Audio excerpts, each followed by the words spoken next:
What is going on, everybody? Welcome to the Dope Show. We're back again. This week we got a special guest. It's Brian LCS, aka the Godfather, aka Brian the local comic book stud. So let's bring out. Where is he at? Where is he? There he is. What's going on, buddy? How are you? Thanks for Doing having good, me. man. Had a long day. Thought about it all day. I sit around writing out my questions for you. Thought about some stuff. I've had AI on my mind a lot, so I thought I'd talk to you about AI because nobody seems to agree with me about AI. So Okay. I have a very unpopular opinion on AI, I guess. But before we get into the questions, we got to get to know you here at Dopetopia. So, for the people that don't know you, tell us a little bit about yourself and your channel. Well, I think you said local comic stud. So I don't know what else there is to say, but no, Brian LCS, big Spider-Man guy, as you know, been YouTube for about 3 years. I collected when I was a teenager now or preteen in the '80s, and then took a long break. College, got college, married, kids. Took a long break and then came back about 3 years ago. Still had my original comics that I had collected in the '80s. I've lugged them around from house to house and basement and attic and all kinds of places. And I actually started selling them when COVID hit. I was home. I was working from home, and I actually started selling some of the books because I didn't intend to get back into collecting. And then sure enough, as I started to research and stuff, I got the bug again. I got hooked, went to the LCS, started a pull list, stopped selling any of the books that I was selling, and then started collecting again. And, then went down the YouTube rabbit hole, and, here we are. I don't know anybody that don't have that same exact story. Everybody I know, including me, that collect, it's like you get out of it, but the seed's planted, and then when you get older, you get back into it. Yeah. It's like 99%. I've heard a few people say like, "Oh, I've collected, throughout," but most people, have that break. Yeah, I thought I was too cool to collect comics. I started, chasing girls and partying, and then when you get older and you ain't cool no more, and you already settled down, you got a wife, you just think about what you used to love, and I think once that seed's planted, man, you got the bug, Yeah, yeah, yeah. It was easy. Like I went to the LCS, and next thing I know, I was like, "Oh, I'll pick up a couple issues." Read a couple issues, and then like within a couple weeks, I had a full pull list and was going there every week. Like Yeah. it didn't take long to get back on the bike. Yeah, I think it was like 2018. I was working from home every summer, and I had a 6-year-old and a 2-year-old I had to watch all through the summer because there wasn't no school. And I was like just 7 days a week with two kids, never seen an adult. And I just happened to go through Walmart, and there's 20 lines, and there's that one line that's always got like the Pokemon toys and Yeah, the collectibles. And I looked down, and there was a Hulk big thick comic book, and I bought it and right back at it. So yeah, yeah. it reminded me of the first comic book I ever bought was a Hulk 377, which is the green cover, and he's busting out. And this reminded me of that, and I bought it, and I just hooked again. So once you get a couple, Yeah. Oh yeah. you remember your first comic? I don't. I used to pick them up at 7-Eleven. So I had a 7-Eleven that was close to where I lived. I could walk to it or ride my bike before I was, able to drive, or, I'd go with my dad or my neighbor. My neighbor would take myself and his son, and I would always make a line to the magazine rack or the spinner rack. The 7-Eleven had a spinner rack, and just pick up whatever Spider-Man book I could find, or Batman. Batman was one of the other big characters that I read, or he was like my first introduction to superheroes. So, but I had no idea of like how frequently they came out. Like I didn't know they were published monthly, or I had no idea. And so I would just pick them up, whenever I could. Yeah, I think it takes a couple years to decipher through and figure out what you actually like. You know what I mean? Because I don't know. It took me a long time to figure out what I like horror and dark stuff, but when you're just a small kid, Punisher and Hulk was about the darkest thing you can find. Right. Right. Yeah, you're not going to find, some of the the indie Yeah. stuff at a convenience store, right? Yeah. Yeah. Yeah. And, you know, like, so you was DC and Marvel back in the day then if you did Batman too. Yeah. Yeah. Yeah. Yeah. And then, eventually I realized, I had a couple friends that were into collecting. I actually had two friends, high school friends, that were into comic books as well. And then there was a local LCS that was like at our mall, our local mall, that before I was even driving, there was a bus. I could take the bus to the mall and then go over to the comic shop and, go pick up books. And then, as soon as I was old enough to start driving, then I could just go to the shop whenever I wanted. But yeah, so I basically until I got into college, probably from the time I was 12, 11, 12 to like 20, I picked up books. But it was easy to collect back then. There were 12 issues a year, one annual, and that was it. It was 13 issues a year. So, I collected Amazing Spider-Man for 10 years and, I only had like maybe 150 issues. Yeah. Yeah. So, it was easy. and I'm a dork. I like to do stuff that other people don't. I like to collect things other people don't. And something's real cool, I don't like it. I guess I was that way in school. Whenever your band hits big and all the cool kids start wearing the shirts, I don't want nothing to do with them anymore.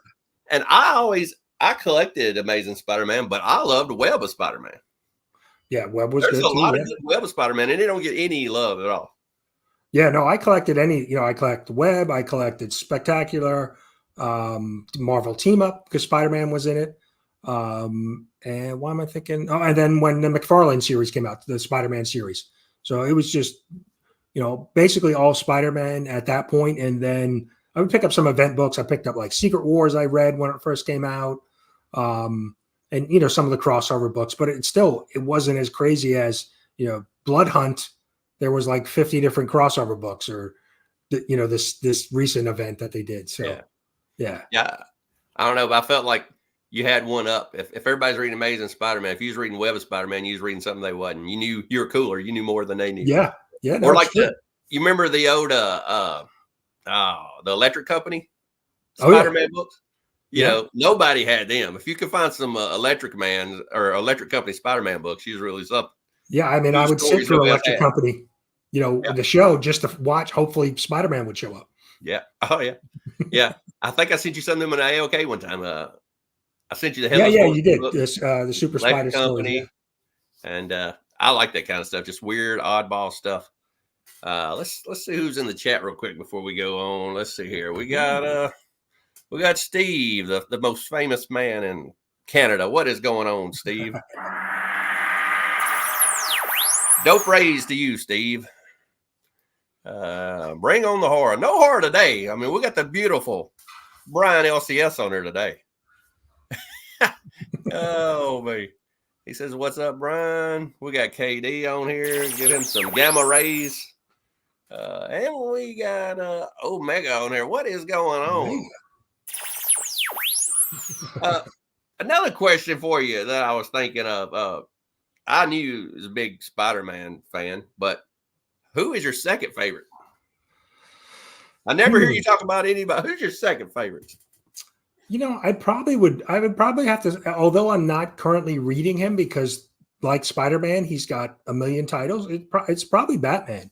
I mean, I grew up watching, my first introduction was to Batman, Adam West Batman, right? Reruns of that as a kid.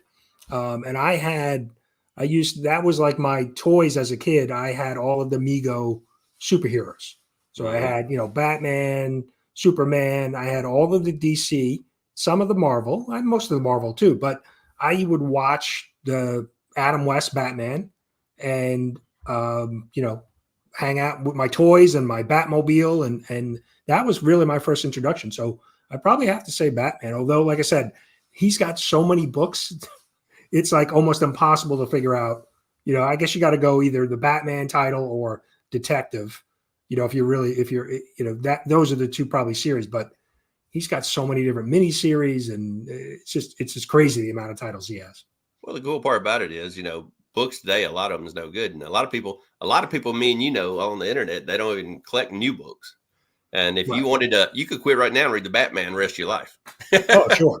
There's so many, Batman to me, they have so many trades and so many like one shots. I mean, there's a lot you could do with Batman. Yeah. Lots of stories out there. Yeah. And you was talking about Adam West. I remember being a kid and I was like full of piss and vinegar. I thought that was so dorky, that tights. But now that I'm older, I love the kooky stuff.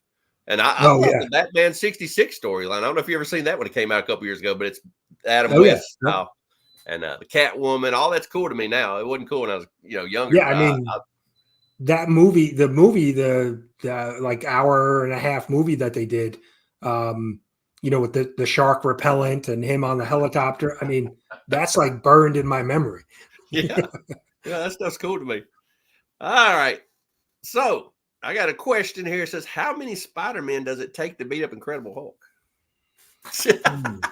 I think Spider-Man, just one, because I think he would just swing away. I think he would just swing away.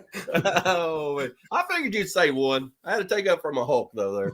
All right. And the last question before we get on to our main topic is the Dopetopians have got to get to know you. So, Marianne or Ginger? Oh, it got to be Ginger. Yeah, I think you're right on that. Marianne's all right, but I think Ginger too. Yeah. Can't go wrong with Ginger. Nothing wrong with Marianne, but you got the glamour there. You got to go for the glamour. Got it. You sure do. All right. So, you're a collector, you're a reader, you're a YouTuber, you're a writer now. No better person to ask than you. What is your opinion on AI? I think it's a tool. It can be used as a tool, but I as a writer, I would never use it to write like a full script, or even as an artist, somebody who's creating artwork. It's just really a reference, I think, because it's based on everything that's already been written or drawn or painted. It's a reference point. It's a database, basically, right? When you type in a prompt and try to create something with AI, it's not going to be something new or unique because it's based on history. So I could see it maybe, I think of it as like a brainstorming tool, maybe to help me as a, writing or coming up with a concept, but I don't think it could ever replace, the human, brain, because when I write something, it's going to be based on everything that I've consumed over my lifetime, my experiences in life, the people that I've met, the interactions I've had. How can you capture that in a computer, in a database? It's tough to do, I think.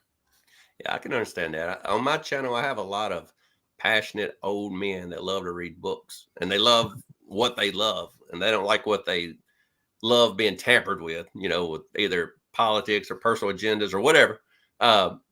So I think it'd be cool from the standpoint that you could just type in a horror story or action or superhero, and it would write something with no hidden agenda at all. You know what I mean? Because it's a robot. Now, unless you type that in also. Right. You know what I mean? And yeah. And same thing with people are making $20 now at a drive-through window, at $20 an hour. And the prices are so high and people are complaining about the price of comic books. I feel like maybe if you had an AI generated book, because I've seen a lot of the interiors are beautiful with an AI book. And I just care about the finished product and having a great product. I feel like if you could write a book cheap with AI, do all the interior work, do a cool cover, and keep the price like $2.99, I'd be all for it. Yeah. I mean, that's certainly a point, a good point, I think, because I know trying to work on my own comic book, it's expensive, right? So, I do the writing, but then I have to, you have to pay somebody for the artwork. And, you think of creating a page of a comic book, 5 panels, 6 panels. It takes an artist, whether they pencil it, ink it, or they even draw it digitally. It still takes them a good amount of time to create that single page. So now if you're looking to create 20, 24 pages, 32 pages, that's time consuming, and they need to be paid for their money. And so it's almost, it costs almost too much to be able to make something, because, and then you have to have it lettered and colored or whatever else you need to have done, printed. Yeah, I think you could, what I like what you said is that you can tailor the story to what you want, because I think that's some of the biggest complaints with collectors today is that we complain about stories not being, good stories, right? And so you could kind of tailor that story to exactly what you're looking for, and Yeah. cut out the political stuff or the the wokeness or whatever you want to call it, right? Yeah, like I think like the writer could still tweak the story when it's done to make it a little personal or personable. But especially like the artwork. I Googled like interior artwork. Interior artwork on today's comics, a lot of them are really bad. And Yes, yeah, you look at some of that AI interior artwork and it's amazing. And I just want a good product. I don't care who does it. You know what I mean? I don't right, care if it's it's kind of like whenever you go to get your tires in line. If there's some old man and does your tire rotation, put your tires in line, and then as soon as you get out there, it's still leaning to the left, put it on that damn tire alignment machine. I don't care. right, I don't care if the guy loses his job. I want my tires right. You know what I mean? So right, I've worked at the same factory. I've worked at a steel factory since I was 18 years old, and I'm 46 now. And if you can't do the job, they just get rid of you. A lot of right. times, from what I've seen so far, like in comics, you say you're supposed to have 12 issues out, and it bombs after 6 issues. They just take that writer or that artist and put them on another thing. Right. And it's like, how many times do you have to fail before they fire you? You know what I mean? It's like they just use the same old writers, and which there is good writers. There's certain writers I love. There's certain artists I love, but the bad ones just keep getting. Yeah, they keep getting work. Right. Yeah. And I mean, it's the only job I know where you can just fail and just keep getting more work. Yeah, no, it's true. It's true. Like, I mean, some of the artists that we've seen who, like, I'm not a big fan of John Romita Jr.'s artwork right now. He's just there's something that's changed in his style and it's inconsistent for me. I can't say all of his work is bad, or just not. I can't even say it's bad. It's just not my preference. But I see some of his work where he draws like action sequence with Spider-Man, and it looks great. And then there's some other just characters when he's drawing people just talking that it's distracting to me when I look at it. Yeah. So, but you look at his body of work over the years, and he's been a very good artist, but there's something that's changed over the last, I don't know, 5-6 years with his style.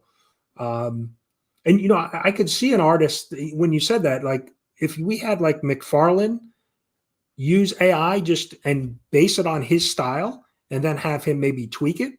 I could see that could be like a practical use, right? Yeah, or like you see like McFarlane do inks over top of somebody else's stuff, just detail it, and add things, have the AI just be like a blueprint, and then you come and detail it and do all that, Yeah, I guess the struggle with somebody who's an actual, comic book artist is that they feel like they don't want to be replaced. But to your point is, if you're bad at it, then maybe you should be replaced.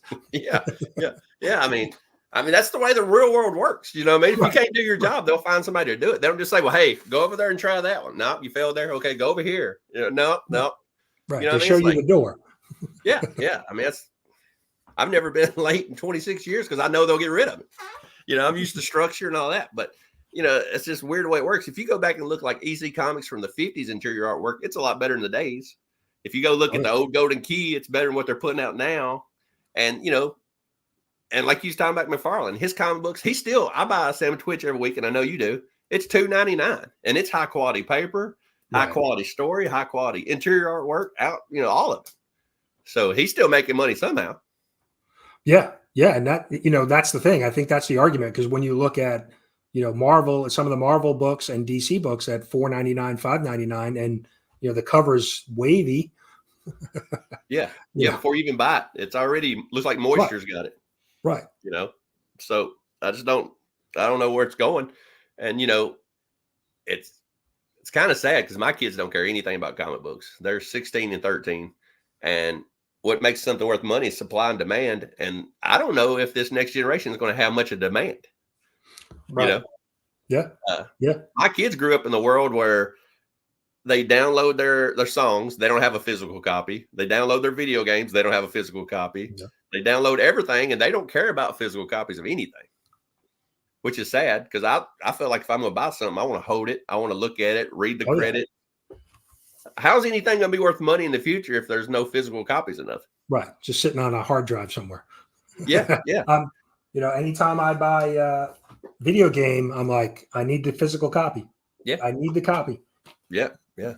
And you know, that's the way it was going all the way back to when I was a kid. You know, everything I've collected, I just love to, no matter if it's a record, I like to open it up, look and see who they thanked, look at the pictures. I want something physical, you know? Right. Well, yeah. I mean, before the internet, that was the only way you could see the song lyrics. Yeah. Who, you know, the photos, looking at an album, right? Yeah. Yeah. It's crazy. So I don't know, you know, it's crazy where comics are headed and where they're going to go. But if a company came out, if there's just an AI comic book company, they told you right up front, we're AI, we're not Marvel, we're not DC, we're just an AI company, and this is what we're doing. You know, I wouldn't, if it was a good story, I don't really care if a computer writes it or a person writes it. Right. If the end product is something you enjoy, right? Yeah. Yeah. And, you know, a lot of people take it personally. They're like, no, you're putting a lot of people out of work. But them people, some of them need to be out of work, I think. Right. You know, so because they're killing the industry. If we just let them hang around, they're killing what we love. Right. You know, right. Because you have people that are not picking up their books, or, you know, where you said, like, you'll get a 12-issue run, the story's incomplete because they kill it after 6 issues.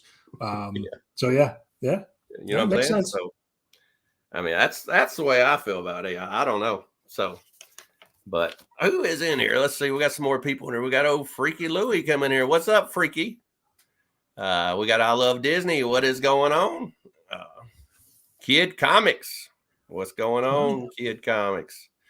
We got Pete Martinez. What's going on, Pete? Yeah, spinning Gamma Race from Cali. It's a long way, so I'll send you one back. Oh, me. Pete says, remember the bulky VHS videos? I collect the VH videos now. All the horror, you know, it don't matter if it's Friday 13th one, any of the Nightmare on Elm Street ones.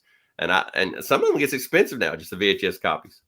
Yeah. Laserdisc, I collect them. That's from like 1981. If you think about it, it makes me feel old because that's 43 years ago now, 44 years ago. So a lot of stuff I loved is retro now. So yeah. Well, and a lot of the old video games, right? The physical disc, the PS2, you know, because you can't get those games anywhere, unless you have the physical copy. You can see the NES games up there of Friday the 13th right there. Very nice. And there's another one behind there of Nightmare on Elm Street. I love that kind of stuff. Anything to do with that kind of stuff. Do you collect anything besides comic books? Do you like everything Spider-Man? You know,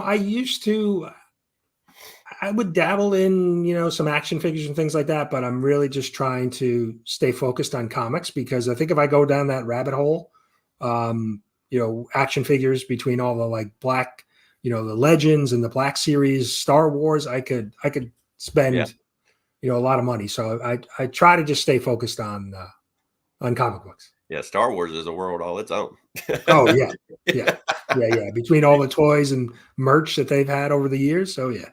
Yeah, let's see here. There's the Great Legend show. What is up, Great Legend?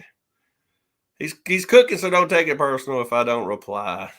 What are you cooking, Great Legend? Great Legend seems like he's probably cooking some chili tonight or something. He's a chili guy. Be my guess. I could eat chili year round. Some people only eat chili in the winter, but I could eat it year round. What do you think about? What do you think about South Carolina? I know you just moved. Where'd you move there from? New York? From New York, Long Island. Yeah. We love it, man. We love it's been, I mean, it's a little, the weather, you know, summertime, it's a little warmer, but, you know, we would get our hot and humid weather in New York as well. But, you know, when it's November, December, I'm not complaining. Oh, yeah. You know, so, no, so far so good. We've enjoyed the move. We wish, you know, my wife and I were talking about it the other day. We're like, well, we wish we would have done it sooner, but, you know, but we're here now. I've traveled a lot, and I think South Carolina is the most beautiful place I've been. And I've never heard anybody say that with me. But it's like, South Carolina? I'm like, man, I love like Hilton Head and Charleston. Oh, yeah. Yeah, on the coast, yeah. And when you go to like I like the marsh area.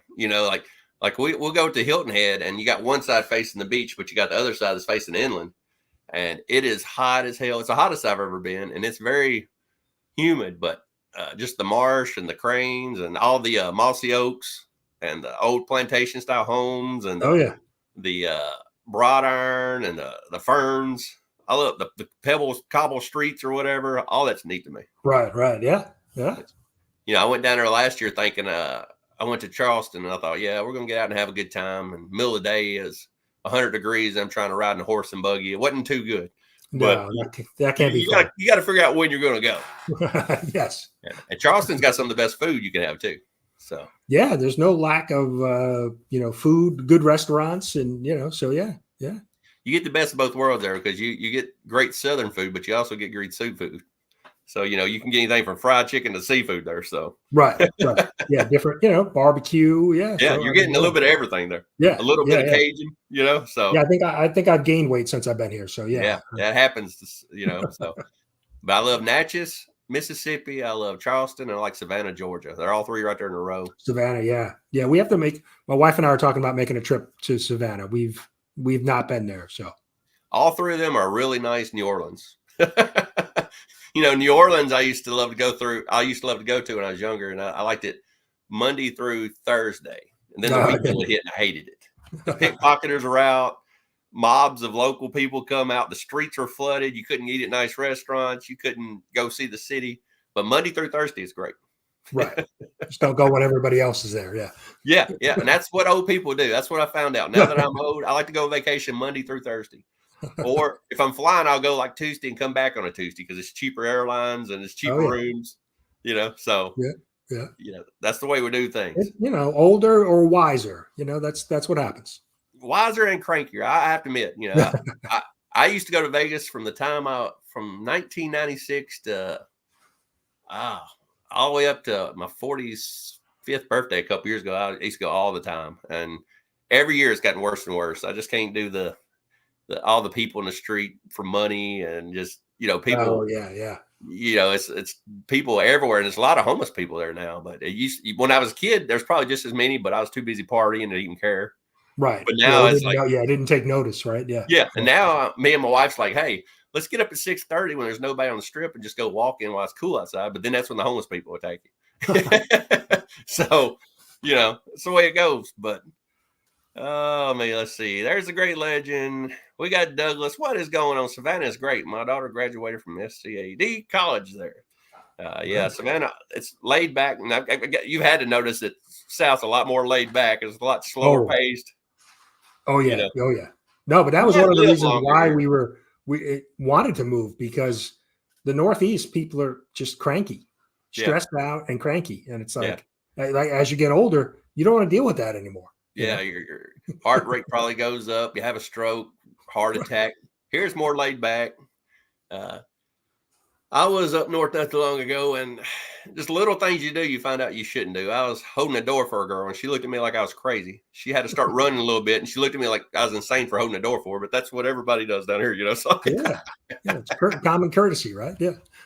But I do want to go to Sleepy Hollow. I know you went to Sleepy Hollow. So. Sleepy Hollow is fun. That's north of New York City, so it's kind of a little bit country. And, it looks beautiful from the stuff I've seen. Yeah, and it's fun. It's just so much history with the whole, sleep. And we went right around, I think it was like Halloween weekend we went, so it was like prime, spookiness up there. A lot of people there, but at the time, but it was good, man. A lot of history, and it was fun. Was it a day trip or was it an overnight trip? We just took a day trip. I mean, from where we lived on Long Island, it was about maybe about an hour and a half, 2 hour drive. So we went up early.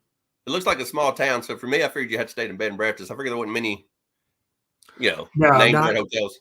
Yeah, not many big hotels there. Yeah, with bed and breakfast for sure. I'd love to do that. When my kids get older, they're fixing to go off to college. When they go off to college, I want to go to Salem, Massachusetts on Halloween. I like to go there for the witch trials and all that. That's a big deal there. Stuff like that I've never got to do because my kids and wife's like, why in the hell do I want to go to Salem, Massachusetts? But to me, it's something. You know what I mean? But them, they're more beach oriented in Vegas and stuff like that. So, but I like the little things. And I'm also going to do a Texas barbecue road trip. And I'm going to hit up all the famous brisket places. Snow's Barbecue, Franklin's Barbecue, Terry Black. I'm going to hit them all up. So That sounds I'm into like that stuff too. So, but get a bib and some hand sanitizer or some wet naps. You'll be fine. yeah, I mean, like Snow's and stuff, you got to get there like 5 in the morning and wait in line. You know, Wow. they don't open till 11 and they sell out by 3. So, I mean, if you're in line, and that's the fun part about it. You know what I mean? Right. So, Yeah. there's Sounds Hialeah like a saying I good should come trip. to Miami. Hialeah said I should come to Miami. I came to Miami last year, and me and Hialeah was talking on the phone. We were trying to meet up, but he was off the day that I was leaving, so we didn't get to meet up. That's another hot ass place. We got to get you to Heroes Con in North Carolina. Yeah, that'd be great too, because the stuff I've seen of Carolina, I mean, it looks like a small town, and there's hotels all around it.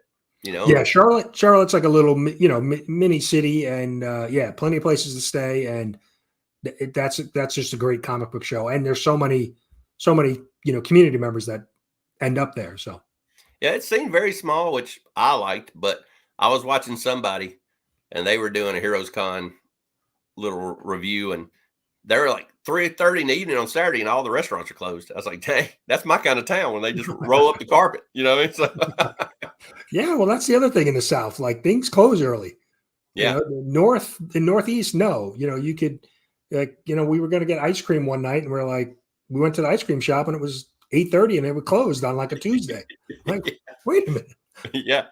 My friend married a girl from Chicago, and she moved down here to Nashville, and she's like, "What do you mean nothing's open on Sunday?" I'm like, "It's a church day. Nothing opens to after 12." You know, right. She's ready to go to Target. 7 in the morning. I'm like, it ain't going to happen on Sunday. Yeah. Not on Sunday. No. Yeah. No, you learn that quick. Yeah. But let's see here. What? Hey, dope special guest. Have you seen a movie called The New Jersey Drive? You ever heard of that? I don't know. No, I've never heard of The New Jersey Drive either. I've drove through New Jersey, but I've never watched the movie. Hialeah says a little notice would be. He wants to notice next time I come down. Yeah, I agree, Hialeah. I didn't know how much time I was going to have to spend in Miami, but after about 3 or 4 days at the hotel, my wife just told me, "Get out of here, go find some comic books."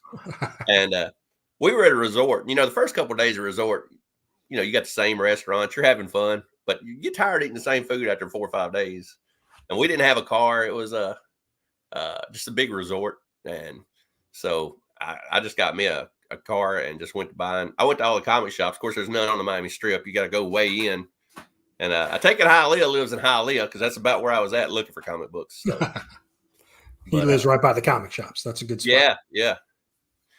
But like I told you, I wouldn't keep you all day, buddy. It's been 32 minutes. We actually ran over. I told you I need you about 30 minutes for an AI to see what you thought about all of it.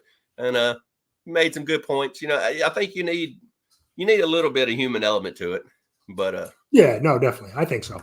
But I was surprised. I thought you were going to go the other way on the AI. Yeah. Everybody does, because everybody I talk to is like, "Oh, fuck AI! It's ruining comics. It's running people out of a job." But the only people who's going to lose jobs, people need to lose a job, I think, because if you write good, there'll always be a place for you. And right, yeah. But I think if we lose a couple, comes up with it, if we lost a couple writers and a couple, artists. And trim the fat a little bit. I don't think that would be a bad thing.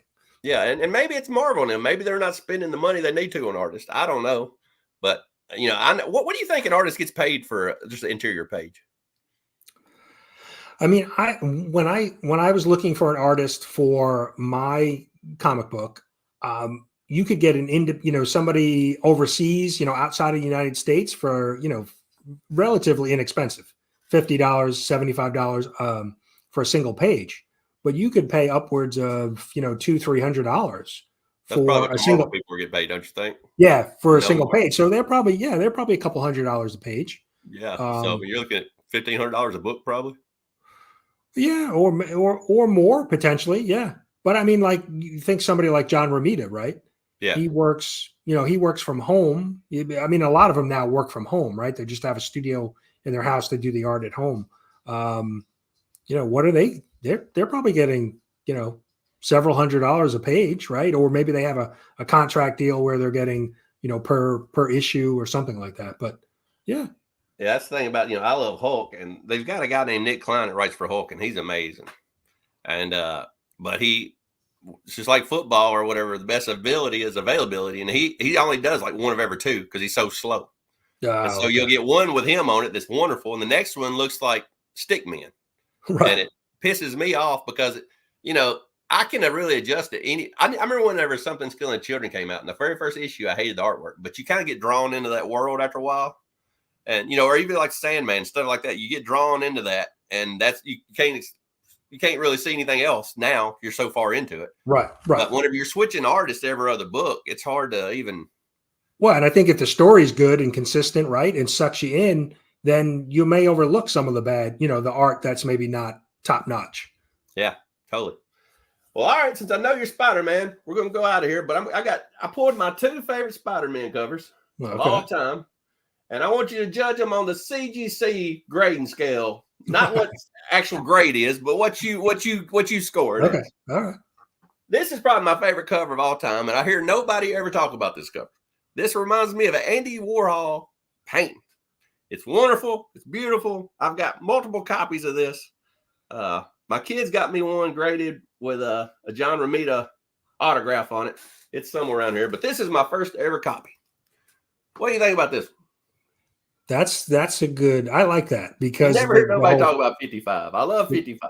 The Doc Ock, right? And that's probably one of the first reflection covers we've seen. So that's man. We're looking. I got one that's got John Romita's autograph right across his lip. That's we're looking at CGC scale. That's I'm going 9.9. I'm going high. 9.9. That's hard to beat. I mean, you got to give your favorite one number 39 to 10, right? Or at least the same grade, right? I agree. I think that's an underrated cover. It is. I mean, it looks like if you took the trade off of this and you put 4 of them back to back to back, it reminds me of like the Campbell's cans and stuff he did. Like stuff you'd see in an art museum. It's just, and Doc Ock, Doc Ock's one of my favorites. So yeah, that's crazy. And my second favorite cover, I almost picked 39, but the one I like better than 39 is John Romita Sr.'s second cover. I like number 40. And see, that's an unusual one because usually Spider-Man's getting his butt kicked on a cover. Yeah. So yeah, like 51 whenever Kingpin and them got him beat down. Right. Yeah, 39, right? He's getting pulled away from the on the goblin on the glider there. So that's pretty good. I'm gonna go a little. I'll go 9.6 on that one. There you go. I do like it though because it is, like I said, most covers Spider-Man's getting his butt kicked for some reason. Well, I love the fire. It's popping. I like the fact that Spider-Man's buff and he's got the webs under his armpits. You don't ever see that much. Oh yeah. That's not. So they got rid of the armpit spider webs. Yeah, they did. And then the last book I'm going to show you before we get off from here. People have told me, other Spider-Man collectors, I'm not a Spider-Man collector, I know you are, but other Spider-Man junkies that love Spider-Man have told me this is the greatest Spider-Man story of all time. And then they tell me this is the greatest Spider-Man book of all time. And I was going to see what you think. What do you think about number 33? You know anything about 33? This story here is about, the power of your mind. He's got this big machine on top of it. Right. And just super strength to pick it up. And suppose it's an inspirational story about somebody thinks they can't do something, but if you set your mind to it, you can do it. And all that. Yeah, and they kind of did that in the first Tom Holland movie. They kind of referenced that.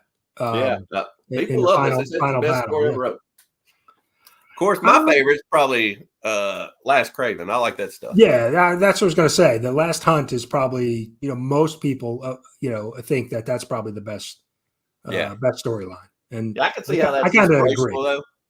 If you're a Hulk fan, a Spider-Man fan or whatever. So. Yeah, I think I've read, I go back and I've been going back and reading some of the early issues, the first 100, and they're kind of dated. Yep. Because of the language that they used, in the 60s.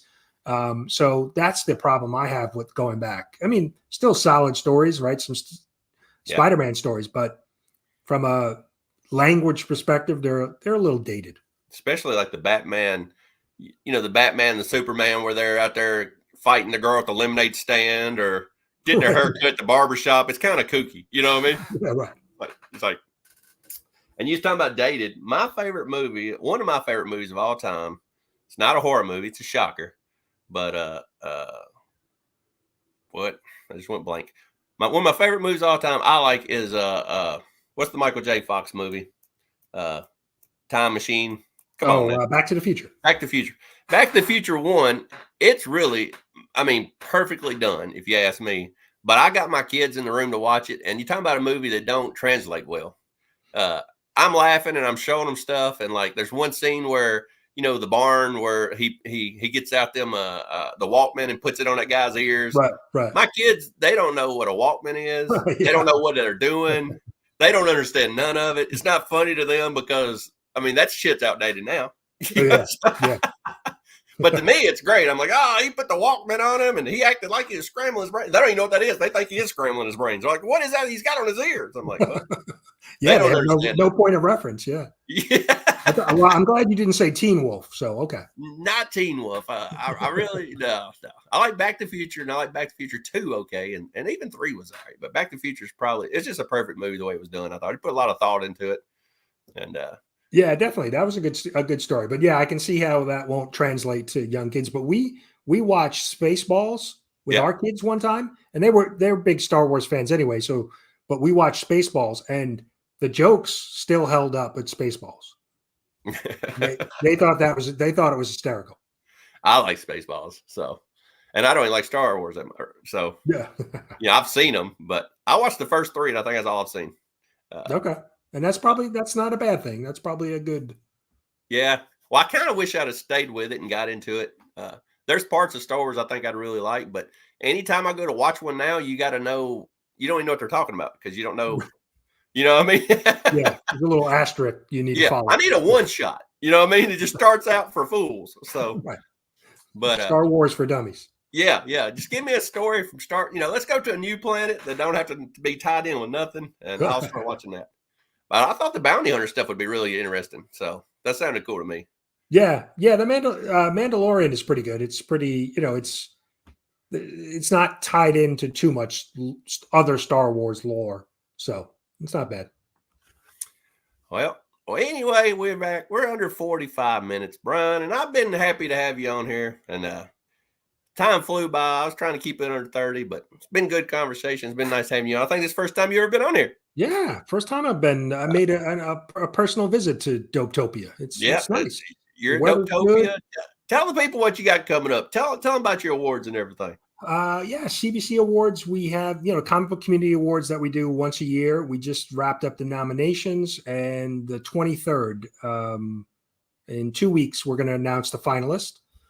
So that's the big event, and then finalist voting will open up for that. And then I do a live stream every Sunday now. We moved it from Saturday to Sunday, 9:45 a.m. Eastern.